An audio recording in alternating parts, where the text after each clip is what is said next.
Mom, what's going on here? You've already reached the limit this month already. What are you even spending so much on? What limit are you talking about here? Seriously, Sophie, you never explain what you mean properly. Tell me, what do you want to say in a way I can't understand what you're talking about? I'm talking about the credit card spending limit. That should be obvious. Why did you spend so much this month? Oh, is that really what you meant? You could have just said that straight away. There was just a little something that I needed to buy, so I used the card. And what is that little something? Does it really matter? Why do you care? It's my choice what I spend money on, isn't it? Why do I need to go out of my way to tell you every little thing I buy and why I bought it?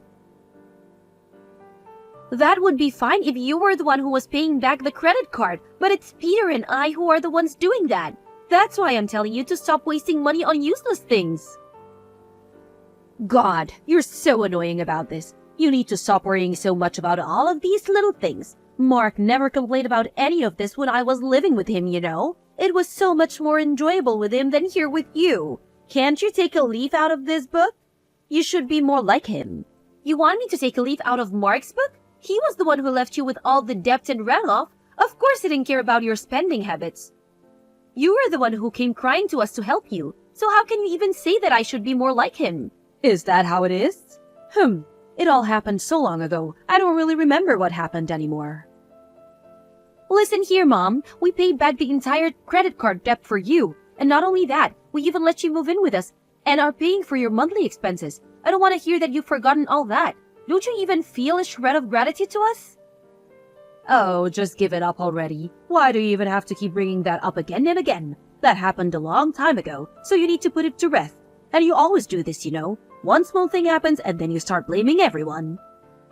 I'm telling you this because I'm worried about you too, you know. We've helped you out a bunch in the past, haven't we?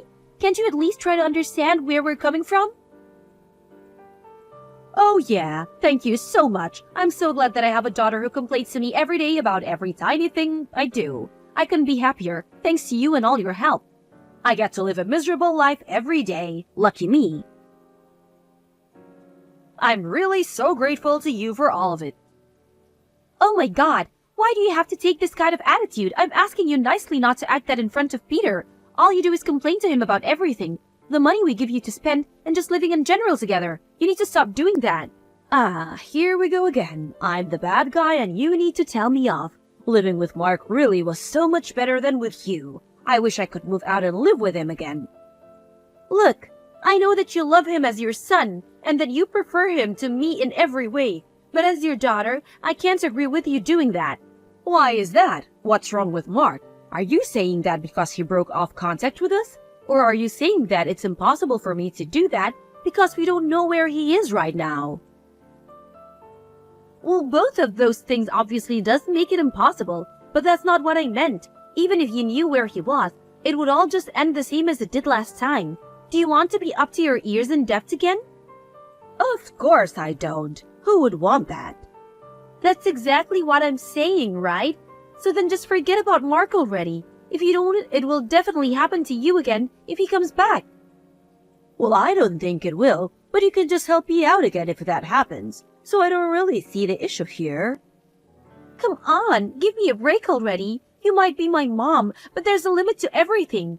Being thankful to you for raising me isn't going to last forever, you know? Those feelings aren't limitless. Yeah, whatever. You always say that, but always end up helping me anyway. I know you, and I know you wouldn't leave me out to dry. You love me, and will always look after me. Are you really sure about that? Because I wouldn't. But enough talk about that anyway. Oh, are you getting embarrassed talking about that? You know you have never been one to really listen to me, ever since you were a kid. But still, that's a thing about you that I think is almost cute. That's not important right now. I'm just telling you that you need to think about how you spend money. If you do that, then I won't have to complain to you all the time. Just get it together, will you? Please. I'm sick of having to do this over and over again.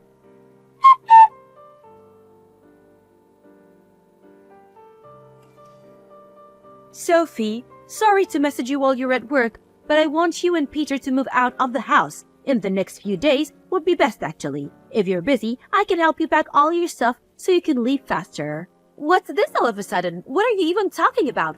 Why would we leave anywhere? Mark is going to come back, and I decided that the two of us will live in this house together. What? Mark is back again? Yeah, isn't that great? I couldn't be happier to see him again. Just a little while ago, he contacted me out of the blue and said that there were some things he needed, and if I bought them for him, then he would come back home. Is that why you used the credit card for then? Well, yeah, he asked me so I couldn't exactly refuse, could I? He's my son after all, and then one thing led to another, and he's coming to move in now. What? Was he the one who suggested living together again? No matter how you look at it, he obviously just needs the money right now. I don't care about that, even if it means we can live together again. The only thing is that he said he didn't want to live here if you were around. That's why I need you to move out immediately, for Mark. Are you being serious right now? Of course I am. It makes sense for a mother to look after her oldest kid, and you're always so annoying as well. It would be better for me as well if you weren't around. Oh, really? Well then fine. I'll leave as soon as possible. You better not regret this later. I don't want you to come running back for help afterwards. Why would I ever regret this? Living with Mark isn't boring like it is with you. My wish actually came true. I'll say this just once. I don't agree with what you're doing, and I think it's a bad idea for you to live with Mark again. Nothing good will come of it. I just know it. Are you really okay with this? I told you that this is perfect for me.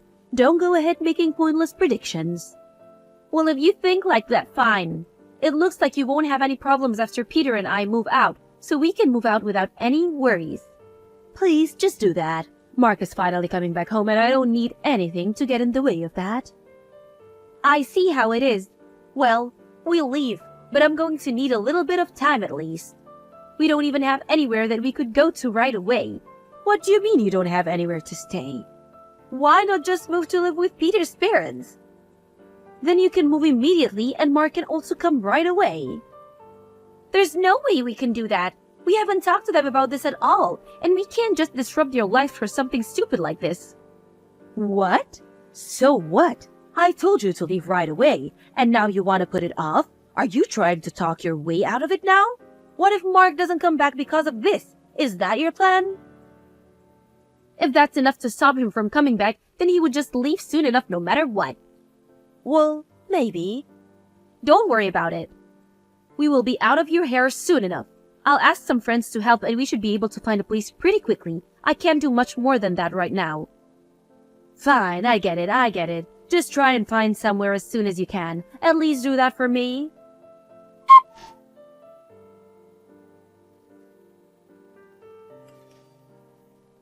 Sophie, what's going on? You need to stop Peter. He won't listen to a word I say to him.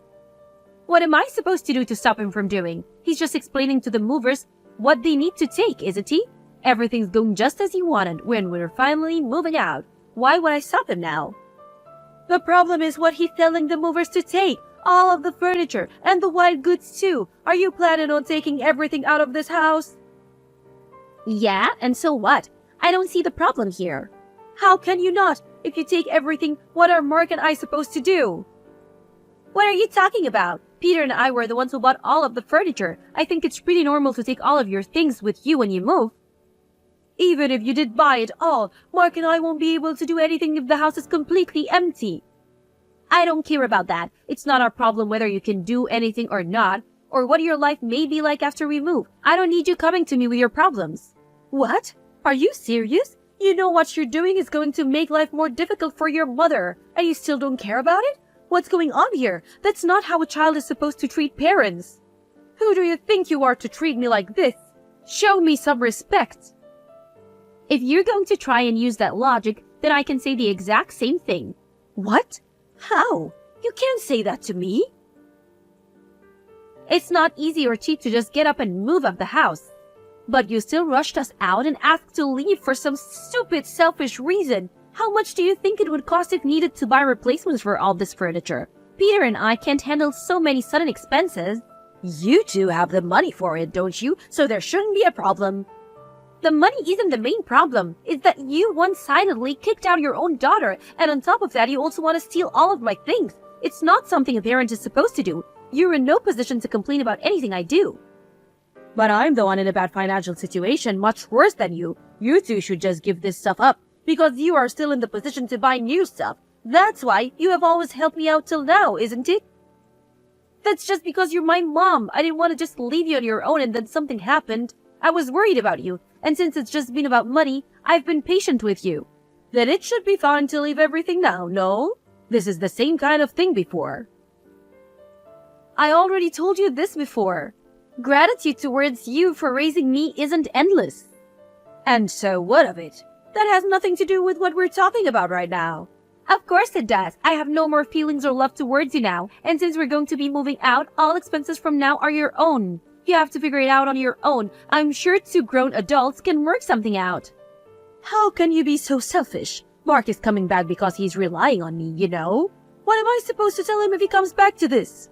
I don't know. You can tell him sorry, I guess. This is all your fault after all. How can you be so irresponsible?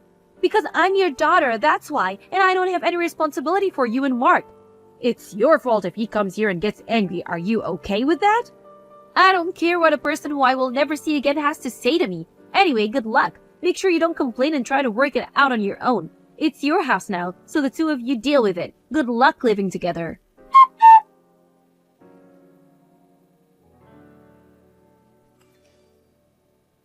Mom, I keep getting a whole load of calls from an unknown number. Is this Mark's doing? That's because he won't answer your phone. Mark is absolutely wild with rage right now. And why is that? It seems like he racked up a lot of debt again while he was off by himself, and he came home because of his financial situation, but then he had to come back to a situation that is almost as bad as his. He's freaking out not knowing what to do. I knew that this would be the case. I just knew that he would be in debt again. He really never learns his lessons. Why are you talking to him as though it doesn't matter to you? It's all your fault for taking everything from the house when you left. You're the one who needs to learn your lesson. I already explained to you that we didn't do anything wrong, didn't I? All we did was take the things that we had bought ourselves. There was nothing else we could do anyway, because you told us to leave so suddenly, and the debt that Mark has is all his own fault. Everything is the fault of you two, don't you think? Here you go with the same thing again. I already know, though. You know? What do you know? That you will end up helping me again this time, too. You said yourself that you didn't agree with leaving in the first place, so you'll come back, won't you? What kind of dumb joke is this? You were the one who kicked us out in the first place, and now you think we will just come running back? Why would we do that? Because your mom is in trouble and needs your help. You're not going to just leave me like this. I know I raised a good kid. You wouldn't do something like that, would you? You really are incredibly naive. You might be my mom, but it's pathetic to see. Well, you helped me out last time, right? So it makes sense that you would help me this time as well.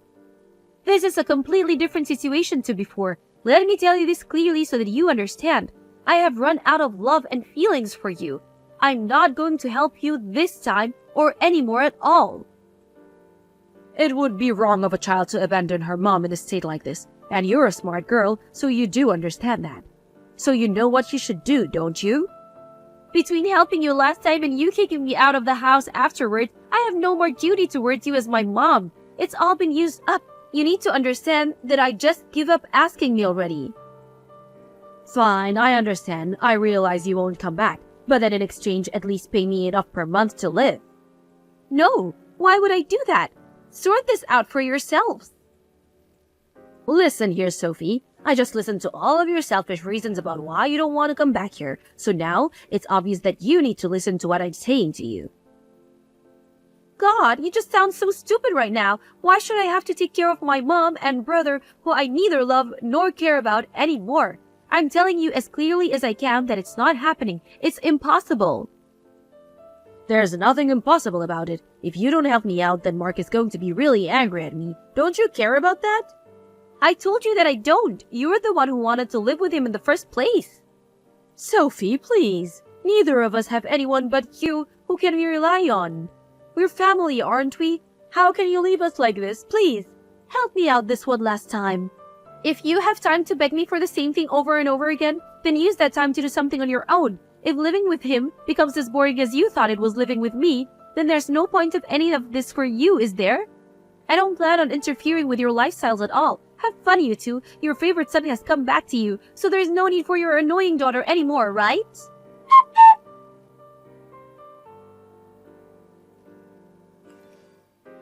After I sent my mom that last message, I blocked her number and never messaged her again. In the end, her and Mark were not able to do anything to fix their financial situation and had to sell the house. They were able to somehow survive for a little while with the money that they got from the sale of the property, but because of the debt repayments that Mark was saddled with, that money didn't last too long either. Mom had to get a job again, despite her old age, and even Mark found some part-time job and worked day and night. Even now, he's still having to pay off his debt and interest payments and will probably have to keep doing so for the foreseeable future. Conversely, since Peter and I were able to get away from the two of them, and we no longer have to pay for mom's expenses, we have actually been able to save a lot more money than before. When my mom was still living with us and we were struggling to save up money, Peter and I almost given up on being able to have a child for a long time, since we wouldn't have the means to support one. But now that we have some breathing room, we were finally able to start thinking about beginning a family again. And then, after a while, being just the two of us, we finally said hello to the beautiful baby girl that we brought into this world. Now, my husband, my newborn daughter, and I are living very happily together. When she grows up, the way my mom and brother did things will serve as good cautionary tale for her as soon as she's old enough to understand.